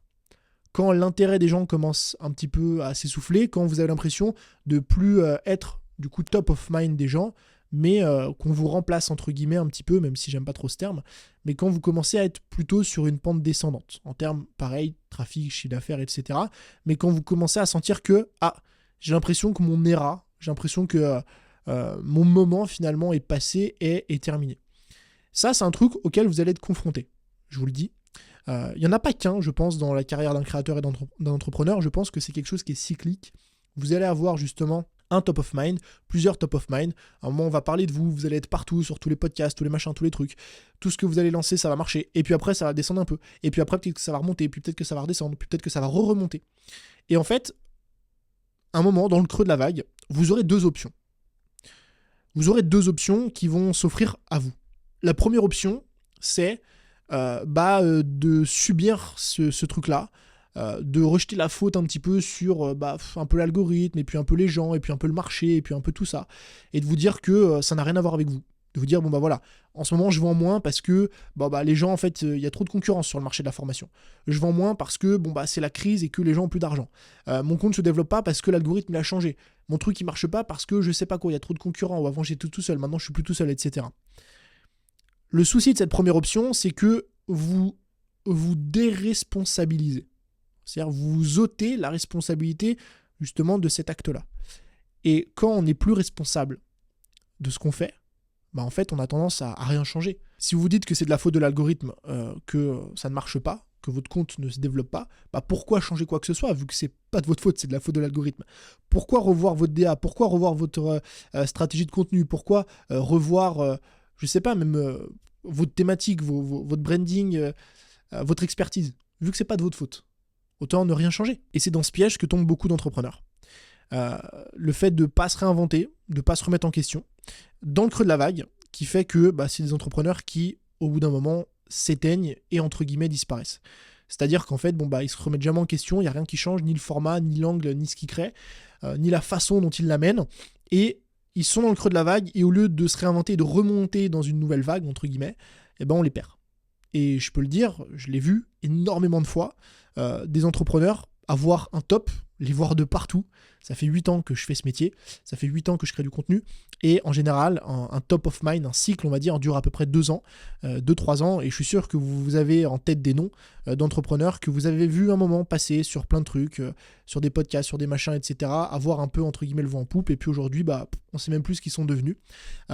Et en fait, si vous voulez éviter ça, je pense, en tout cas, quand vous commencez à sentir que vous êtes dans le creux de la vague, pas forcément tout en bas évidemment, mais que vous sentez que ça commence un peu à ralentir pour toutes les raisons que j'ai expliquées, c'est le moment de se réinventer. Quand je dis se réinventer, ça veut dire quoi? Quand je dis se réinventer, ça veut pas forcément dire tout changer. Ça veut pas forcément dire, j'essaie de m'inventer un nouveau personnage, de faire un truc que j'ai jamais fait, etc. Mais trouver une façon de rebondir avec quelque chose de différent. Parce que il faut comprendre que votre audience, ce sont des personnes comme vous. Et regardez la façon dont vous fonctionnez en tant que consommateur, vous comprendrez la façon dont fonctionne votre audience aussi. Moi, par exemple, dès que je perds de l'intérêt envers un créateur, je commence à plus suivre ce qu'il fait, etc. C'est toujours pour les mêmes raisons. C'est parce que le contenu m'intéresse plus trop. C'est parce que la personne s'est pas réinventée. C'est parce que en fait, c'est toujours la même chose et que au début, c'était nouveau, c'était sympa, mais à force... forcément, on n'a plus envie de regarder ça. C'est parce que les sujets n'ont pas évolué, mais vous, en tant que personne, vous avez évolué, et donc ça vous intéresse plus. Donc, il y a plein de raisons. Et quand je parle de se réinventer, c'est justement essayer de comprendre tous ces phénomènes, essayer d'adapter quelque chose. Donc, vous pouvez vous réinventer en termes de format, par exemple. Donc, ça peut être proposer toujours la même chose, toujours le même contenu, mais avec un format différent, avec quelque chose que vous ne faisiez pas avant. Vous pouvez vous réinventer en termes de sujet, en termes de thématique. Quand je dis se réinventer, c'est pas faire quelque chose de totalement différent, mais ça peut être aussi évoluer. Et ça, c'est un vrai sujet. Moi, j'essaye aujourd'hui justement d'évoluer en matière de contenu pour essayer d'amener mon audience là où je suis aujourd'hui et évoluer avec mon audience. Pourquoi ? Parce que il y a quelques années en arrière, je traitais des contenus plutôt basiques sur comment on développe une audience sur Instagram, comment on crée un compte Instagram, etc. Au début, mon audience, ça lui plaisait, c'était tout nouveau, hop, ils ont commencé à mettre ça en place, ils ont obtenu des résultats. Sauf qu'aujourd'hui, la majorité des clients qui me suivent et des gens qui me suivent sont plus avancés. Et si je continue à créer les mêmes contenus qu'à l'époque, les mêmes sujets de la même façon, en fait, je vais créer un écart entre les personnes qui ont évolué et moi. Donc, évidemment, avec ça, il faut faire attention aussi à ce que vous voulez faire, les sujets dont vous voulez parler, les gens que vous voulez aussi attirer. Il y a une balance, un équilibre à trouver, tout n'est pas tout noir ou tout blanc, mais en tout cas, ça peut être aussi en fonction de ces sujets-là, c'est-à-dire les sujets que vous allez traiter, donc les formats, les sujets. Ça peut être vous réinventer aussi en matière de thématique, donc c'est-à-dire, avant, je parlais de ce sujet-là, donc je parlais d'Instagram, entre guillemets, pour les débutants. Ensuite, j'ai parlé d'Instagram, on va dire, pour les personnes avancées. Et maintenant, je vais élargir un petit peu. Pourquoi ? Parce que y a plein de choses qui m'intéressent au-delà d'Instagram. Et on se réinvente et on essaye de changer quelque chose. Ça peut être aussi le montage, le fait d'avoir un montage qui est de plus en plus travaillé, poussé. Ça peut être l'ADA, le personal branding. Donc, il y a sans doute des dizaines et des dizaines de façons de se réinventer. Mais le truc qu'il faut vraiment comprendre aujourd'hui, et c'est un peu le titre de ce sujet-là, c'est se réinventer ou mourir. Aujourd'hui, j'ai du mal à croire qu'on peut perdurer en tant que créateur. J'ai du mal à croire qu'on peut perdurer en tant qu'entrepreneur. Et quand je dis perdurer, c'est pas durer 2 ans, c'est durer 10 ans, c'est durer 15 ans. C'est faire une carrière, en fait. J'ai du mal à croire qu'on peut monter une carrière sans jamais se réinventer, sans jamais se remettre en question, sans jamais changer la façon dont on amène les sujets, dont on crée les choses, les angles, les formats. J'ai du mal à croire qu'on peut faire exactement la même chose de la même façon, de façon très monotone, pendant 15 ans et réussir perpétuellement à développer son audience, à capter l'intérêt des gens aussi.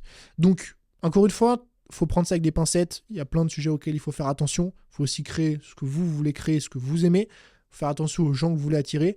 Mais c'est un sujet que j'estime être intéressant. Le sujet suivant, c'est mes performances en crypto et 2 leçons importantes à retenir concernant l'investissement. En fait, ce qui est marrant, je ne sais pas si c'est le terme exact, mais ce qui est anecdotique, on va dire, c'est que j'ai fait plus d'argent cette année avec mes investissements qu'avec mon business. Et quand je parle d'argent, je parle de marge nette. Je ne parle pas de CA, etc. Vraiment marge nette. Donc j'ai fait plus d'argent en crypto qu'avec mon business. Et surtout, en peut-être 30, 40, 50 fois moins de temps. Je veux dire, mes investissements en crypto, ça me prend peut-être, 1 heure par mois, 2 heures par mois. Si on prend un peu de formation, de suivi, etc., peut-être 5 heures par mois. Mon business, ça me prend 20 heures par semaine. Donc c'est quand même beaucoup plus. Et en fait, c'est un peu toute la magie, si vous voulez, du capital. Quand vous avez du capital à investir, vous arrivez dans une sphère dans laquelle vous gagnez de l'argent avec de l'argent. Et on commence à débloquer un truc psychologiquement.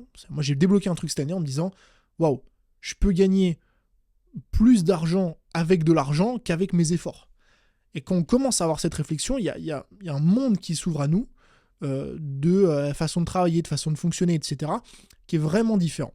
Et à ce sujet, il y a 2 leçons qui sont assez importantes, parce que là, vous allez vous dire « Ok, Tony, c'est sympa, mais comment on fait quand on n'a pas de capital, etc. » Le premier sujet qui est assez important, c'est le capital actif et le capital passif. La chose dont je vous ai parlé ici, c'est le capital passif. C'est-à-dire que l'argent que j'ai gagné cette année en crypto-monnaie et via d'autres investissements, c'est de l'argent qu'on met entre guillemets en passif. C'est-à-dire que j'avais du capital, j'ai investi ce capital et ce capital m'a rapporté de l'argent sans effort de ma part pour l'obtenir. Donc c'est généré de façon passive. Mais, attention, pour générer du capital passif et donc de l'argent passif, il faut avant avoir un capital et un argent actif. C'est-à-dire qu'aujourd'hui, logiquement, si vous n'avez pas d'argent à investir tous les mois dans l'IMO, de la bourse, des cryptos, ce que vous voulez, vous ne pourrez pas générer ce revenu passif. On est d'accord. Et donc la première chose que vous devez développer vous aujourd'hui, justement pour générer des revenus passifs sur le long terme, c'est d'abord de générer des revenus actifs. Et deuxième sujet, c'est surtout de générer des revenus actifs conséquents. Il y a une équation que je trouve intéressante dans le business, c'est le capital fois le rendement égale le bénéfice. Donc le capital, c'est l'argent que vous avez à investir. Le rendement, c'est le rendement que vous obtenez avec ce capital. Et le bénéfice, c'est ce que vous obtenez à la fin, on va dire. Et je vais vous prendre un rendement classique, qui est le rendement qu'on attend en bourse si on investit par exemple dans le S&P 500, qui est on va dire autour de 8% par an. Si j'investis 10 000 euros à l'année et que je fais 8%, 8% de 10 000 euros, ça fait 800 euros par an. Okay, avec 800 euros, vous n'allez pas aller extrêmement loin, vous n'allez pas faire grand-chose. Bon, c'est déjà sympa, vous allez peut-être acheter un cadeau de fin d'année, peut-être faire quelques réparations, etc. Mais vous n'allez pas aller très loin avec 800 euros. Maintenant, j'investis pas donc en bourse 10 000 euros, mais j'investis 100 000 euros. C'est-à-dire que mon capital, en fait, je le multiplie par 10 et j'investis toujours à 8%. Et bien là, vous allez générer non pas à 8%, 800 euros, mais 8 000 euros. 8 000 euros, ça commence déjà à être plus intéressant. 8 000 euros, c'est pas un cadeau qu'on se fait à la fin de l'année, c'est un complément de revenu qu'on a tous les mois. Un joli complément de 5, 6, 700 euros par mois. Et donc, vous l'aurez compris, si je monte au niveau du dessus, avec un capital d'1 million, c'est 80 000 euros par an. Et ça, c'est si on touche uniquement au capital, mais pas au rendement. Par contre, de l'autre côté, si on touche au rendement, c'est aussi intéressant. C'est-à-dire que si j'ai 10 000 euros et que j'investis à 8%, ça fait 800 euros. Par contre, si j'investis 10 000 euros à 200%, ça fait 20 000 euros. Maintenant, évidemment, il y a un truc très important à noter, c'est que plus le rendement est élevé, plus le risque est élevé. Donc si vous avez potentiellement la chance de faire 200% en crypto, par exemple, vous avez aussi beaucoup plus de chances de faire 0 et de tout perdre. Donc il faut aussi noter ça.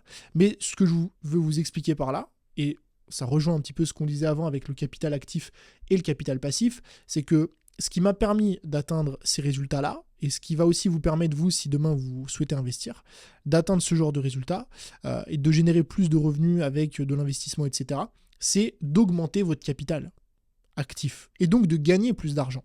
C'est beaucoup plus simple pour vous d'investir plus, par conséquent de générer plus, si demain vous ne gagnez pas 2 000 euros par mois, mais 5 000 euros par mois ou 10 000 euros par mois. Et je pense que c'est une erreur que font énormément de personnes au début, des personnes qui se lancent dans le business ou autres, qui se concentrent beaucoup trop justement sur les revenus passifs au début et pas assez sur les revenus actifs, qui cherchent à essayer de mettre en place des systèmes, etc. pour générer 50 ou 100 euros par mois de revenus passifs, alors qu'elles devraient essayer de faire x2, x3 sur leurs revenus actifs, gagner plus, lancer, un business à côté, faire du complément de revenus, se concentrer beaucoup plus sur leur business pour faire x2, x3 cette année, pour pouvoir l'année prochaine prendre cet argent et l'investir et obtenir beaucoup plus de résultats. Donc voilà, c'est un sujet que je trouve extrêmement intéressant, je pourrais en parler pendant très longtemps, mais en tout cas, il y a 2 leçons importantes, à mon sens, à retenir. Maintenant, sujet suivant, et c'est sans doute le sujet pour lequel vous avez cliqué sur cette vidéo et sur ce podcast, c'est comment réussir sur Instagram en 2025. On va revenir un petit peu sur ce que je disais en amont dans cet épisode de podcast. Je vous expliquais un peu ma situation. Et la situation dans laquelle je suis aujourd'hui, ou plutôt j'étais, c'est que j'avais un compte Instagram qui stagnait. Stagnait parce que je me réinventais pas. On en revient à l'idée de se réinventer. Parce que je prenais plus plaisir dans mes contenus, je n'innovais pas, j'étais pas créatif, je faisais un petit peu la même chose que tout le monde. Et ce qu'il faut comprendre aujourd'hui, à mon sens en tout cas, pour réussir sur Instagram en 2025, c'est qu'il y a 2 gros problèmes actuels. Le premier problème, c'est que Instagram est saturé. Bon, Instagram, il est saturé, mais c'est pas nouveau. Instagram, il est saturé depuis des années. C'est pas nouveau que Instagram, il y a beaucoup de créateurs, beaucoup de personnes dessus. Mais aujourd'hui, il faut comprendre que cette notion de saturation, elle est présente et sur Instagram, c'est-à-dire au niveau individuel, c'est-à-dire qu'il y a de plus en plus de créateurs sur Instagram, et aussi, et c'est un tout autre sujet, la saturation plutôt, on va dire, de concept. Saturation de concept, saturation de tendance. Je vais vous prendre 2 exemples qui devraient vous parler si vous êtes sur Instagram depuis pas mal de temps. À l'époque, quand les podcasts vidéo sont sortis, donc les podcasts, vous savez, avec ce qu'on a ici avec le studio, donc les belles caméras, les personnes qui parlent, etc.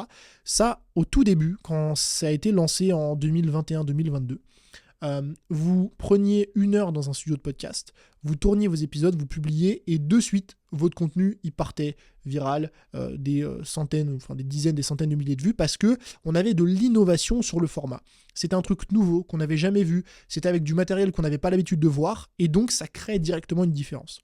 Et puis, si vous regardez ce contenu aujourd'hui, en fait, c'est le contenu, on va dire, dit standard, parce que il y a de plus en plus de personnes qui créent ce genre de contenu. C'est un truc qui a été rendu aussi plus accessible parce qu'il y a beaucoup plus de studios de podcast, etc. Et par conséquent, c'est plus aujourd'hui le seul facteur, on va dire, suffisant pour performer. À l'époque, le simple fait d'avoir ce setup suffisait. Aujourd'hui, ça ne suffit plus. L'autre exemple que moi j'ai pour le coup beaucoup poncé, et dont justement j'ai été un peu victime, j'ai pris un retour de bâton phénoménal avec ça, c'est, vous saviez, je pense que c'était il y a quelques mois, il y a peut-être 1 an, il y a un format qui est arrivé très fort aussi sur Instagram, c'est le format avec une vidéo de fond, un peu lifestyle, donc c'était vous sur une plage, vous en vacances, vous en train de bosser sur un ordi comme ça, et puis avec du texte écrit directement sur le réel, personne ne parlait, et puis on mettait regarde la légende juste en dessous. Ça, quand c'est arrivé il y a 1 an, ça a été extrêmement fort. Vraiment, c'est un contenu qui a cartonné. Moi, j'ai créé des réels avec ça. Les réels sont partis, encore une fois, viral. Mais pas viral en mode juste on veut des vues. Viral en mode il y a 5, 6, 7 000 personnes qui s'abonnent, des centaines de personnes qui commentent, des clients qui arrivent, des leads, etc. Donc vraiment, d'un point de vue même business, très intéressant. Et pareil, c'est-à-dire qu'on est arrivé dans un truc où justement la tendance en fait s'est essoufflée, et aujourd'hui faire ces contenus ça ne suffit plus en fait, c'est pas suffisant pour sortir du lot. Et quand je parle justement de saturation, je parle de ça. Je parle que à chaque fois sur Instagram, il y a une nouvelle tendance. Cette nouvelle tendance, en fait, au début, si vous la prenez extrêmement tôt, elle fonctionne extrêmement bien. Mais une fois que cette tendance s'essouffle, finalement, ça fonctionne de moins en moins, et on se retrouve à avoir des contenus qui ne performent plus aussi bien qu'au début. Et pourquoi je vous parle de ces tendances ? Parce que, à mon sens, c'est bien de profiter des tendances. J'ai été le premier à le faire, et je pense que je continuerai à le faire. Par contre, je pense notamment en 2025 qu'il ne faut pas miser toute sa stratégie sur les tendances. Pour la simple et bonne raison que, justement, sinon, de 1, vous allez avoir une croissance qui va être cyclique, c'est-à-dire que vous adoptez la tendance, le contenu part, le compte se développe, et le jour où ça s'essouffle, le compte s'arrête, ça stagne, et on attend la tendance d'après. Deuxièmement, la tendance, il n'y en a pas tous les 4 matins, il y en a peut-être une tous les ans, une tous les 2 ans, et forcément, pendant 2 ans, si on ne fait rien, c'est très compliqué.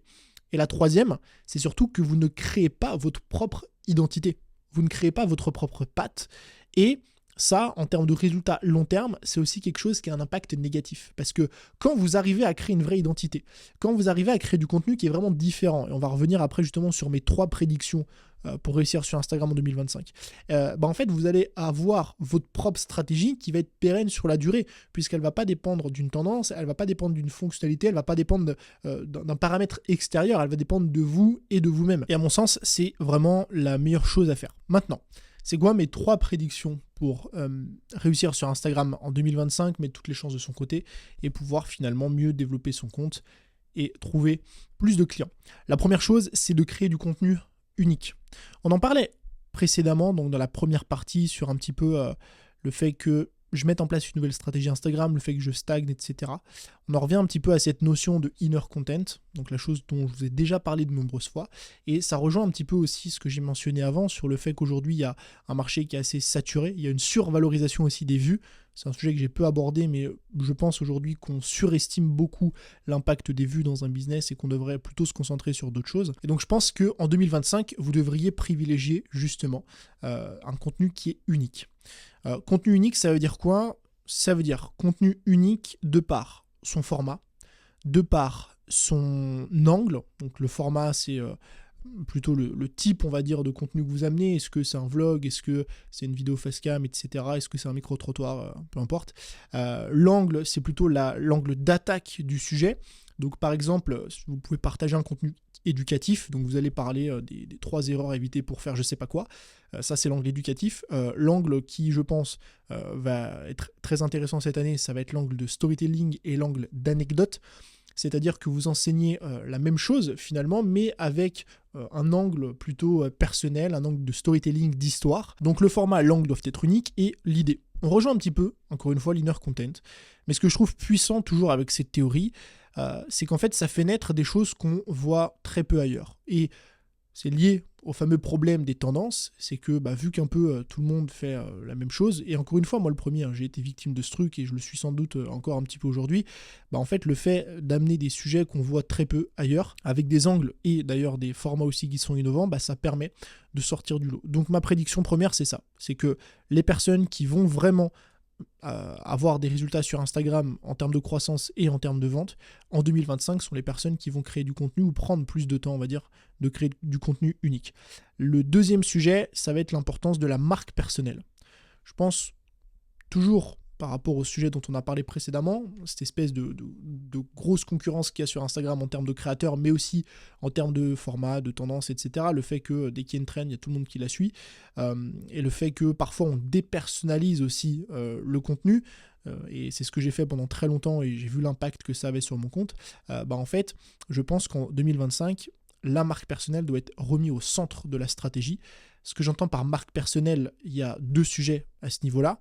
Le premier sujet, c'est le côté plutôt visuel, c'est-à-dire le côté direction artistique, donc DA. Bon, c'est un bien grand terme pour un compte Insta, mais c'est votre code couleur, c'est l'atmosphère qu'il y a dans vos vidéos, c'est le setup que vous mettez en place, les retouches que vous faites visuellement, etc. au niveau de l'audio, peu importe. Donc toujours dans cette idée, on va dire, de format. Et deuxièmement, la marque personnelle d'un point de vue du contenu. C'est-à-dire à quel point, en fait, c'est votre personne qui est mise en avant sur le compte, à quel point vous partagez votre histoire, à quel point vous partagez vos convictions, vos valeurs, quelque chose qui est plutôt, on va dire, personnel. Et la puissance des deux réunis fait que, de un, on arrive à se démarquer au premier abord, en fait, avec tout ce qui va être marque personnelle visuelle, c'est-à-dire que le simple fait d'avoir un format différent, d'avoir des couleurs différentes, une police différente, en fait, de suite, on va attirer beaucoup plus l'attention et on maintient les gens sur la durée, on crée une connexion sur la durée avec beaucoup plus, on va dire, la marque personnelle au niveau de qui vous êtes, c'est-à-dire de vos convictions, de vos valeurs, etc. Moi, je trouve que la combinaison des deux sont 2 outils extrêmement intéressants qui vont prendre de plus en plus de place dans les années à venir et en 2025. Et le dernier sujet, qui va être le sujet, à mon sens, oublié en 2025 ou qu'on a beaucoup oublié ces dernières années, c'est le sujet du plaisir. Je pense que, et c'est un peu bizarre dit comme ça, parce qu'on peut se dire, Tony, tu nous parles de stratégie Instagram et tu nous parles de plaisir, genre bizarre. Parle-nous de hashtag, parle-nous de tout ça, mais en fait non. Je pense que le vrai sujet et ce qui fait vraiment performer un contenu, c'est à quel point vous allez être bon dedans, à quel point vous allez être régulier, à quel point vous allez tenter des choses, être innovant. On revient à cette idée d'innovation, de créer différemment, et pour faire toutes ces choses, il faut être passionné en fait. Il faut être passionné, il faut prendre plaisir là-dedans. Et moi, je le vois récemment. Je suis en train de tester des nouveaux formats dans lesquels je prends beaucoup de plaisir. Ce plaisir se retranscrit dans ma performance face à la caméra, se retranscrit dans le nombre de contenus que je crée, se retranscrit dans les sujets, et ça a forcément un impact sur les résultats. Et donc, vous devez trouver, on va dire, ce triptyque entre créer du contenu unique et différent, avoir une marque personnelle qui va prendre de plus en plus de place et prendre plaisir finalement dans votre création pour durer.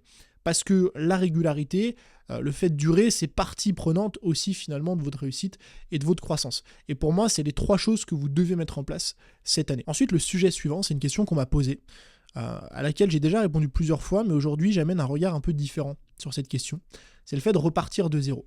On m'a posé cette question dans une FAQ que j'avais postée sur Instagram il n'y a pas longtemps. On m'a dit, Tony, qu'est-ce que tu ferais si demain tu devais repartir de zéro? Et en fait, cette question, à l'époque, j'y répondais de manière hyper concrète en disant, si je devais repartir de zéro, je ferais ça, je ferais ça, je ferais ça, etc. Et aujourd'hui, j'ai un regard un petit peu différent parce que je trouve que cette question, elle est biaisée. Elle est biaisée par rapport à une citation que je vais vous partager que je trouve assez intéressante. C'est une citation d'André Gide, qui est la suivante. La lanterne du savoir n'éclaire que le chemin parcouru. Et là, vous allez me dire, Tony, je comprends pas. Ça veut dire quoi? C'est-à-dire qu'en fait, vous ne pouvez prendre des décisions ou tirer des conclusions que de choses que vous avez déjà vécues. Comment vous savez que la peinture ça vous plaît si vous n'avez jamais peint? Comment savoir si tel pays va vous plaire si vous n'y êtes jamais allé?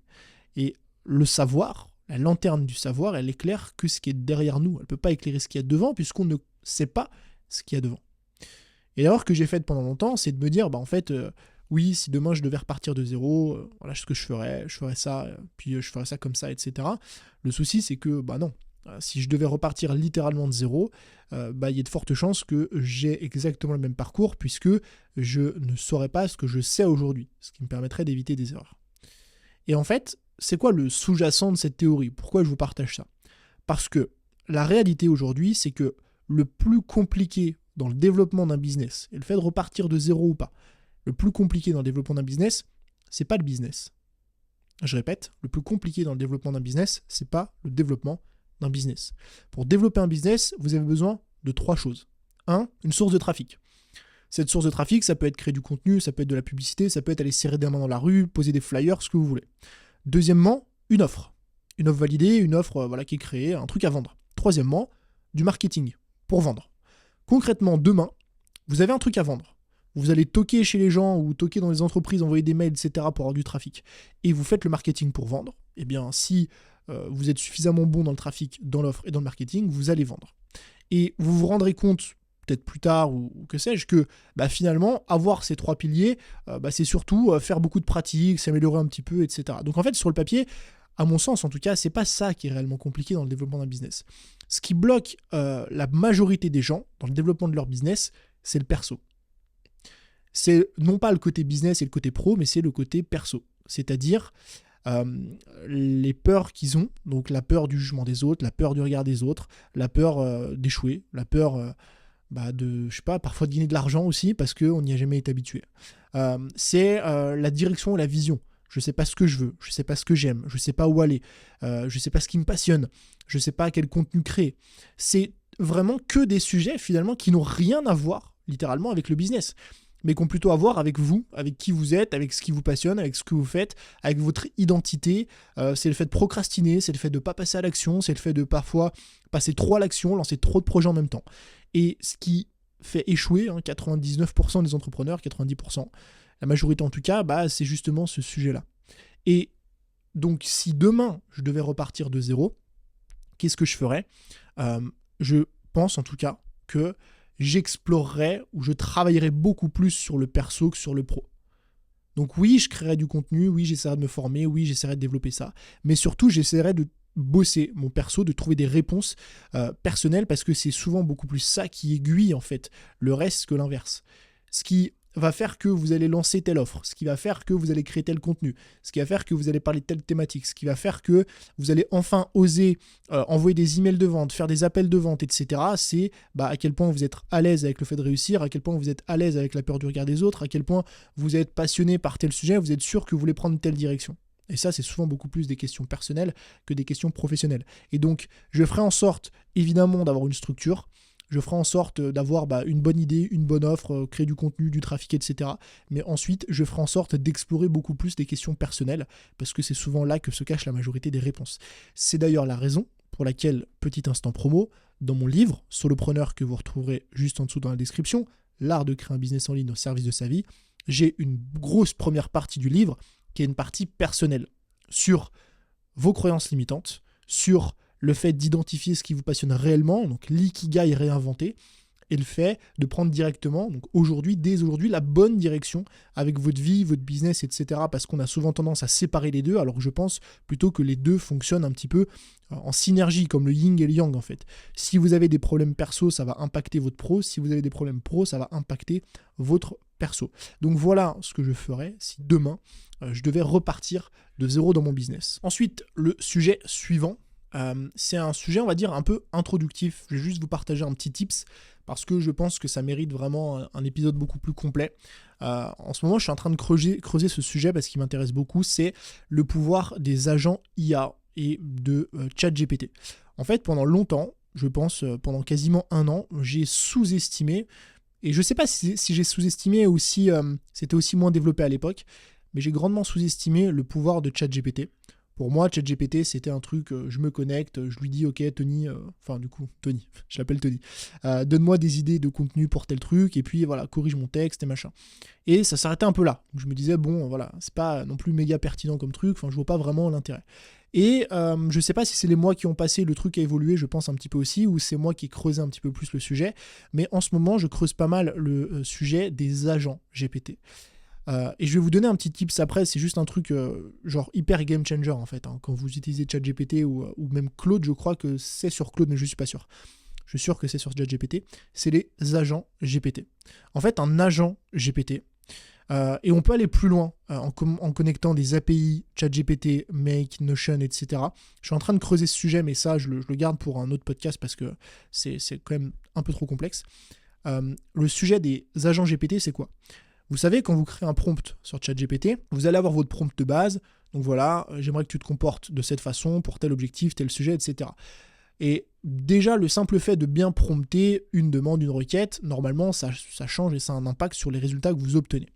Maintenant, c'est pas ce qu'il y a de plus poussé ou pertinent. Pourquoi ? Parce qu'en fait, le simple fait d'avoir ce prompt n'est pas suffisant pour vraiment sortir quelque chose qui est à la hauteur de ce que vous imaginez réellement comme réponse. Il y a justement, depuis pas mal de temps maintenant, mais je trouve que c'est beaucoup plus accessible, les GPT, donc les agents GPT. Les agents GPT, si vous ouvrez ChatGPT, vous allez voir en haut à gauche, c'est écrit « Explorer les GPT » et en fait, c'est plein de sortes de mini-plugins que les gens ont créés et vous pouvez créer votre propre plugin. Donc pour ça, vous allez dans explorer les GPT, puis vous cliquez sur créer un GPT. Vous allez voir, hein, si vous faites ça en même temps, c'est assez simple. Mais en gros, c'est quoi l'idée générale de ça ? C'est qu'en fait, les agents GPT, vous allez pouvoir créer des agents ChatGPT qui vont être spécifiques à certaines tâches. Je vous donne un exemple. J'ai créé un agent GPT qui m'aide pour le copywriting de mes emails. Ils ne m'aident pas forcément à rédiger mes mails, quoique. Mais en fait, je l'ai créé, donc quand vous créez un agent GPT, vous allez lui donner un nom, vous allez lui donner une description de ce qu'il doit faire, surtout vous allez lui donner des instructions, donc c'est là où vous allez pouvoir remplir un prompt donc sur qui il est aujourd'hui, comment il doit se comporter, vous allez donner des exemples de mails que vous aimez bien, dans chaque email, chaque exemple vous dites ce que vous aimez, est-ce que vous aimez le ton, est-ce que vous aimez le rythme des emails, le fait qu'il y ait des phrases courtes ou pas, etc. Donc déjà, ça va donner beaucoup plus d'informations à ChatGPT. Ça va vous éviter, vous aussi, à chaque fois que vous voulez utiliser GPT pour rédiger un mail, de devoir retaper le prompt et tout. Donc ça va faire gagner un temps de dingue. Mais surtout, ce que je trouve incroyable, c'est la base de connaissances. Donc quand vous créez votre GPT, vous pouvez y charger des fichiers. Ces fichiers, c'est une base de connaissances, c'est-à-dire que c'est des fichiers textuels. Et en fait, ChatGPT va analyser tous ces fichiers pour remplir sa donnée et il va se baser sur cette donnée pour pouvoir justement répondre à votre requête. Et par exemple, pour mon GPT email, ce que j'ai fait, c'est que j'ai donné à ChatGPT, du coup, les centaines de mails que j'ai rédigés et que j'ai envoyés à mon audience, justement en base de connaissances. C'est-à-dire que je lui ai donné littéralement des dizaines et des dizaines de milliers de caractères, des dizaines de milliers de mots comme base de données. Et il a pu, avec cette base de données, beaucoup mieux comprendre comment j'écrivais, comment je structurais mes textes, qui était mon client idéal, c'est quoi les bénéfices que je mettais souvent en avant, les problématiques auxquelles je répondais, etc. Et je me trouve du coup avec des réponses qui sont beaucoup, beaucoup, beaucoup plus pertinentes. Donc, encore une fois, c'est un truc difficile à traiter comme ça en podcast. Pourquoi ? Parce que c'est des sujets qui sont un peu plus techniques. Dites-moi si ça vous intéresse, je pourrais en faire un épisode peut-être plus complet. Mais moi, je vous invite vraiment à commencer à creuser un petit peu ce truc d'agent GPT. De chat GPT personnalisé, on va appeler ça comme ça, pour pouvoir justement obtenir de meilleurs résultats avec ChatGPT et surtout créer des agents spécifiques. Moi, j'ai fait un agent email, j'ai fait un agent contenu, j'ai fait un agent script YouTube, et en fait, ça vous permet comme ça d'avoir vraiment des bases de données spécifiques par agent, et je trouve que c'est beaucoup plus pertinent. Le sujet suivant, c'est un sujet, c'est une réflexion plutôt, que j'ai beaucoup en ce moment. Et j'ai appelé ça 300 clients pour bâtir un empire. Pour ceux qui connaissent déjà la théorie de Kevin Kelly, c'est une théorie dont j'ai déjà parlé de nombreuses fois, encore une fois dans mon bouquin, donc n'hésitez pas, il y a vraiment des trucs hyper intéressants dans le livre. La théorie de Kevin Kelly, c'est la théorie des 1000 vrais fans. Et en fait, la théorie des 1000 vrais fans, c'est une théorie qui explique, et elle date de 2008, donc pour vous dire qu'elle vraiment elle perdure dans le temps, qui explique en fait en réalité la croyance selon laquelle on a besoin d'une grosse audience pour gagner notre vie, elle est biaisée. Elle est biaisée par plein de raisons, notamment ce que j'appelle le syndrome de la star. Et en fait, la réalité, c'est qu'aujourd'hui, vous avez besoin seulement de 1000 vrais fans, donc de 1000 entre guillemets abonnés, pour pouvoir extrêmement bien gagner votre vie. Et faites les calculs, si vous prenez 1000 vrais fans, et que y a 10% de ces gens qui achètent, ça fait 100 clients, et que ces 100 clients achètent pour 100 euros par mois, par exemple, eh bien ça fait 10 000 euros par mois. S'ils achètent pour 300 euros par an, 400, 500 euros par an, bah, ça fait 50 000 euros par an. Et donc, vous voyez que on a la théorie des 1000 vrais fans. Moi, j'ai poussé ça un petit peu plus loin en appelant ça la théorie des 300 clients. Et vous pouvez créer un empire avec 300 clients.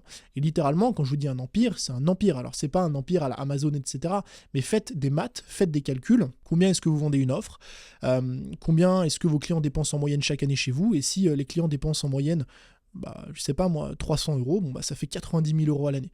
90 000 euros pour 300 clients. Et encore une fois, avoir 300 clients à 300 euros, est-ce que c'est impossible de faire ça sur une année? Bon, moi je pense pas. Ce que je trouve extrêmement intéressant avec ces théories, c'est qu'elles rendent beaucoup plus réaliste, on va dire, et atteignable le succès financier. Et surtout, ça nous permet de nous concentrer sur les bonnes choses. Et moi, il y a un truc que je fais actuellement dans mon business. J'ai restructuré pas mal de trucs dans mon business pour faire en sorte d'être moins dans une quête d'audience, moins dans une quête d'abonnés, moins dans une quête de je veux toujours plus de personnes qui me suivent, parce que cette quête, elle est constante, elle est incessante et elle est complexe à maintenir, notamment quand vous voulez traiter des sujets qui sont plus avancés, qui ne s'adressent pas à la masse, c'est compliqué d'avoir une croissance infinie. Et surtout, j'ai envie, encore une fois, de reverser mon temps, mon énergie et ma valeur aux personnes qui ont le plus de valeur à mes yeux. Et dans mon business, c'est mes clients. Et c'est ce qui fait qu'en 2025, et j'ai déjà commencé à le faire, je donne beaucoup plus de pouvoir dans mon business à mes clients. Cette année, j'ai organisé un Black Friday exclusif client. Donc personne d'autre n'y avait accès sauf mes clients. J'envoie une newsletter en général hebdomadaire, mais ça dépend, à mes clients et personne d'autre n'y a accès. On fait des lives aussi café uniquement avec mes clients et personne d'autre n'y a accès. Et le but en fait c'est de redonner le pouvoir à mes clients et de leur rendre tout simplement l'appareil et de mieux répartir en fait l'énergie que je dépense, l'argent que je dépense dans mon business entre mes clients et l'audience qu'il y a sur internet et qui n'a jamais acheté chez moi. Ça ne veut pas dire que vos abonnés ne comptent pas, c'est la raison pour laquelle je continue à créer du contenu gratuit, mais vraiment mieux répartir ce truc. Et pourquoi c'est intéressant? Donc petit 1, j'en parlais parce que ça évite tous les problèmes liés à la croissance constante, de devoir créer du contenu, toucher des nouvelles personnes, faire du contenu mainstream, etc. Parce qu'on n'est plus en quête en fait de toujours plus d'abonnés. 300 clients, ça veut dire qu'en gros vous avez un compte Insta ou une chaîne YouTube avec 1000, 2000, 3000 abonnés, ça suffit en fait. Il n'y a pas besoin d'avoir 100 000, 200 000, 300 000 abonnés. Et deuxièmement, c'est surtout que en fait c'est beaucoup plus rentable. Le fait d'avoir des clients, de se concentrer sur eux et de faire en sorte que ces personnes rachètent chez nous. J'ai récemment fait un lancement où j'ai segmenté les deux listes. Donc, j'avais une liste audience et une liste client. Et il se trouve que ma liste client au prorata de l'audience, c'est-à-dire j'ai ramené ça au prorata du nombre de personnes qu'il y avait dans la liste, en fait un client est en moyenne 40 à 50 fois plus rentable qu'un prospect. Donc un prospect qui a quand même laissé un email chez moi. Et donc en fait, du coup j'ai besoin de 40 fois moins de personnes pour exactement la même somme, le même chiffre d'affaires. Encore une fois, pourquoi ? Parce qu'une personne qui a déjà dépensé de l'argent chez vous vous fait confiance, et si elle vous fait confiance une fois, il y a des chances qu'elle vous fasse confiance une seconde fois. Donc, c'est aussi une chose que je vais développer en 2025, le fait de mieux répartir les efforts dans mon business et d'apporter beaucoup plus à mes clients. Dernier point de cette partie-là, c'est mes conseils pour créer du bon contenu. C'est un peu des trucs que je me suis dit de partager un petit peu à droite à gauche. Le premier, je vais passer rapidement dessus, on en a déjà parlé plusieurs fois, c'est le fameux inner content, le fait de, encore une fois, créer du contenu qui part de l'intérieur et vraiment tester, je vous garantis que ça fait la différence. Le deuxième, c'est la puissance des vlogs authentiques. Alors ce que j'entends par vlog authentique, je ne sais pas si je vais réussir à l'exprimer concrètement, mais je m'étais noté ça dans un coin de mon tel il y a quelques mois. Vivre des choses et les raconter, au lieu de raconter des choses que l'on n'a pas vécues. Et en fait, je trouve que les contenus qui arrivent à perdurer, les personnes qui arrivent à perdurer ont souvent un format vlog. Et pourquoi est-ce que le vlog plaît autant et pourquoi est-ce que ça permet aux créateurs d'autant perdurer dans le temps, dans la durée? Parce qu'il y a ce sentiment de nouveauté. Ce que je trouve intéressant avec ce format-là, c'est qu'en fait, quand les personnes partagent un petit peu leur quotidien, encore une fois, on n'est pas obligé de tout raconter, mais quand on a ce truc de voilà, je te suis au quotidien, du coup, dès que tu parles d'un projet, on arrive à le suivre en même temps, etc. Il y a ce maintien en haleine de par le fait qu'il y ait de la nouveauté constante. Et c'est ce qui permet, je trouve en tout cas, de réussir à garder une croissance constante et de réussir à garder une connexion avec son audience. Et je sais pas, je m'étais noté ça une fois, vivre des choses et les raconter, je trouve que c'est une bonne façon de créer du contenu. Donc ça peut être dans votre thématique, ça peut être hors de votre thématique, mais le fait de partager de la nouveauté. Donc c'est pour ça que moi par exemple je vais sortir une vidéo YouTube sur l'Irox, voilà, parce que ça m'intéresse, je vis des choses et j'en parle, et je trouve que c'est aussi des choses qui peuvent être intéressantes. Et le dernier conseil entre guillemets, c'est un truc dont m'a parlé un créateur la dernière fois et qui m'a frappé, qui m'a marqué, je me suis dit mais waouh, c'est tellement incroyable dit comme ça, c'est du storytelling, et c'est show, don't tell, donc montre et n'explique pas. Et il m'a partagé une chaîne YouTube américaine qui cartonne, mais dans la thématique du divertissement, un peu à la MrBeast. Et c'était une meuf qui, en fait, à chaque fois, au lieu d'expliquer aux gens bêtement comment elle faisait, c'est-à-dire, je sais pas moi, voilà, je vais vous expliquer comment créer un compte Instagram en 5 étapes. Donc, étape 1, vous faites ça, étape 2, vous faites ça, étape 3, vous faites ça. En fait, elle allait le montrer. Donc, au lieu que ce soit 5 astuces pour créer un compte Instagram, c'était « Je crée un compte Instagram à 1000 abonnés devant vous ». Et le simple fait de tourner, donc de non pas expliquer, mais de montrer aux gens, les gens sont beaucoup plus investis, c'est beaucoup plus en fait captivant, on est là, on évolue avec toi, il y a du storytelling, et au final on partage souvent exactement les mêmes conseils, mais c'est juste, encore une fois, que c'est beaucoup plus percutant en termes de création de contenu. Donc ça peut être des choses intéressantes à mettre en place dans votre business et dans votre quotidien. Dernière partie, cette partie va être un peu plus rapide et un peu plus courte que les autres, c'est les livres qui ont changé mon année 2024, les livres qui ont le plus d'impact et que je vous recommande de lire. Le premier bouquin, je vais être très simple, c'est le mien. Ça peut paraître hyper égocentrique, mais c'est pas parce que je l'ai lu, évidemment, je l'ai écrit. C'est Solopreneur, l'art de créer un business en ligne au service de sa vie. Mais je vous invite à aller regarder les quelques reviews que j'ai eues sur le livre. D'ailleurs, si vous l'avez lu et que vous avez aimé, n'hésitez pas à laisser un avis. Ça aide énormément dans cette industrie du livre qui est assez complexe. Mais je sais que c'est un livre qui a aidé beaucoup de personnes à remettre justement leur vie au cœur de leur business et non pas essayer de monter un business qui n'a pas de sens et essayer de se retrouver avec un business dans quelques années qui ne nous correspond pas et qui ne nous passionne pas du tout. Et c'est aussi un livre que j'ai créé comme une sorte de guide, de manifeste complet pour vous permettre de créer un business au service de votre vie, et c'est vraiment le terme, comme je le disais précédemment.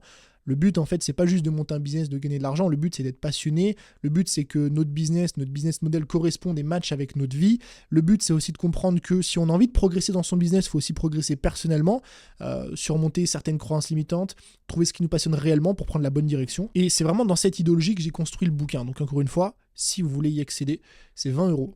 Ça équivaut sans doute à des formations qui coûtent plusieurs centaines d'euros, et c'est juste en dessous dans la description.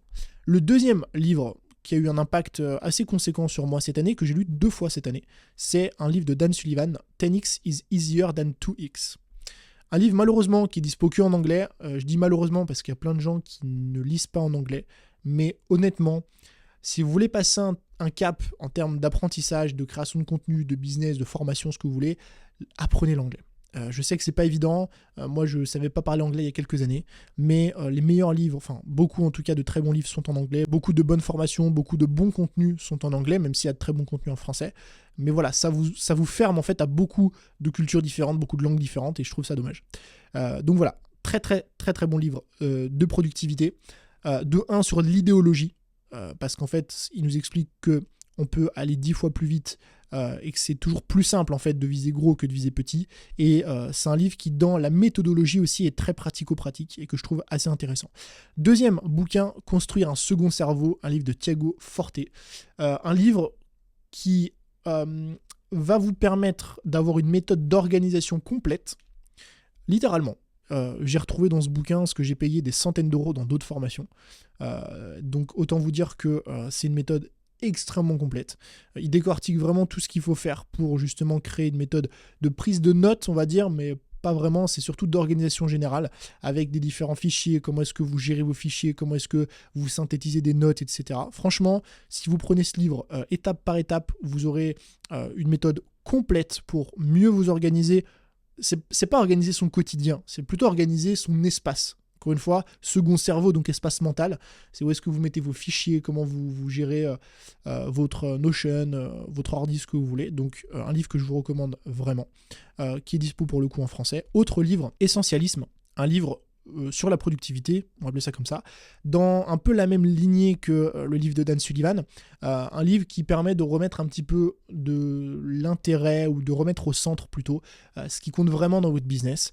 Et c'est un livre plutôt idéologique. Je vous avoue que vous apprenez pas 40 000 trucs dans le bouquin, c'est surtout la même idée mais répétée plein de fois, ou avec des angles un peu différents, même s'il y a des trucs intéressants.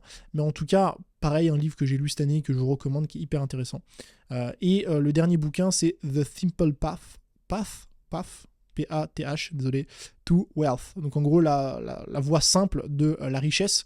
Un livre en anglais, encore une fois, apprenez l'anglais, mais par contre, un livre tellement intéressant, notamment sur la bourse. C'est un livre en fait pour investir en bourse, ou pour investir de manière générale, mais il parle notamment de la bourse et de pourquoi en fait est-ce que s'enrichir à long terme, c'est pas quelque chose de très compliqué en fait techniquement.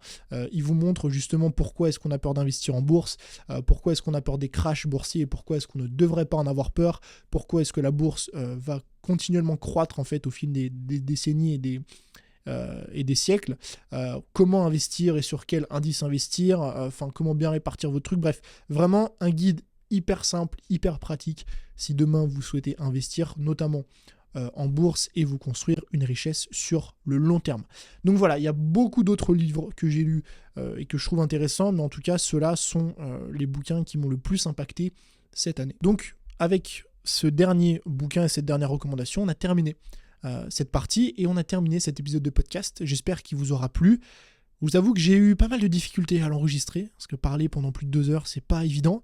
Mais je pense qu'au montage, une fois monté, il devrait être beaucoup plus intéressant et pertinent que je l'imagine aujourd'hui, parce que là, avec tous les cuts que j'ai en tête, je me dis, je ne sais pas à quoi ça va ressembler, mais en tout cas, j'espère et je suis convaincu qu'il va vous plaire et qu'il va vous aider.